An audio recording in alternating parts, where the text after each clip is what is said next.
तमिलनाडु की सभी 234 विधानसभा सीटों पर मतदान समाप्त हो चुका है। सभी राजनीतिक पार्टियों के नेताओं की किस्मत और अंतिम फैसला ईवीएम में कैद हो चुका है और फाइनल नतीजे 4 मई 2026 को आएंगे। तमिलनाडु में वोटिंग समाप्त होने के बाद जनता के बीच से जो सबसे सटीक व ताज़ा सर्वे सामने आया है, इस ताज़ा सर्वे ने सभी को चौंका दिया है।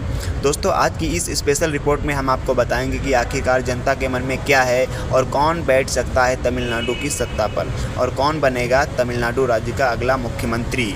दोस्तों, राजनीतिक पार्टियों की बात करें तो जहां एक तरफ सत्ताधारी पार्टी एम.के. स्टालिन की पार्टी कांग्रेस गठबंधन चुनावी मैदान में है, तो वहीं दूसरी तरफ पलानीस्वामी की पार्टी यानी AIADMK प्लस भाजपा गठबंधन चुनावी मैदान में है। तो वहीं तमिलनाडु राज्य में एक और नई पार्टी उभर कर सामने आई है।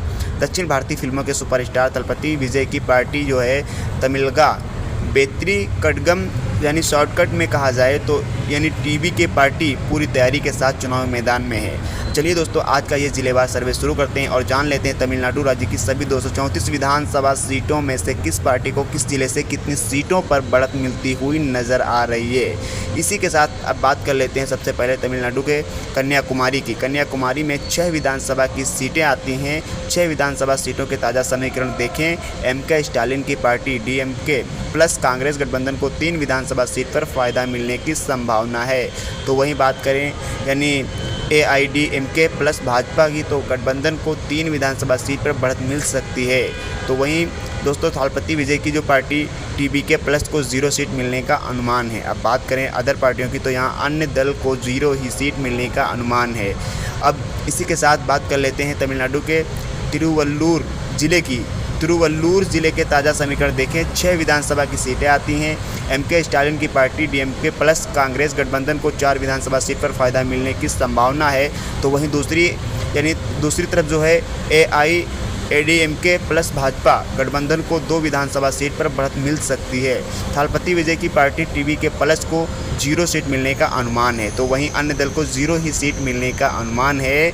और दोस्तों, आपको बता दें कि तमिलनाडु के चेन्नई की बात करें तो ताज़ा समीकरण यहाँ पर देखे जाएं। अब बात करें यहाँ विधानसभा सीटों की, तो तमिलनाडु के चेन्नई में 22 विधानसभा की सीटें आती हैं। एम.के. स्टालिन की पार्टी यानी DMK प्लस कांग्रेस गठबंधन को 17 विधानसभा सीट पर फ़ायदा मिलने की संभावना है। वहीं AIADMK प्लस भाजपा गठबंधन को 2 विधानसभा सीट पर बढ़त मिल सकती है। अब दलपति विजय की पार्टी TBK प्लस को 3 विधानसभा सीट पर फ़ायदा मिलने की संभावना है। अब बात करें अदर पार्टियों की, तो अन्य दल को यानी 0 ही सीट मिलने का अनुमान है। चलिए दोस्तों, इसी के साथ अब बात कर लेते हैं तमिलनाडु के कांचीपुरम की।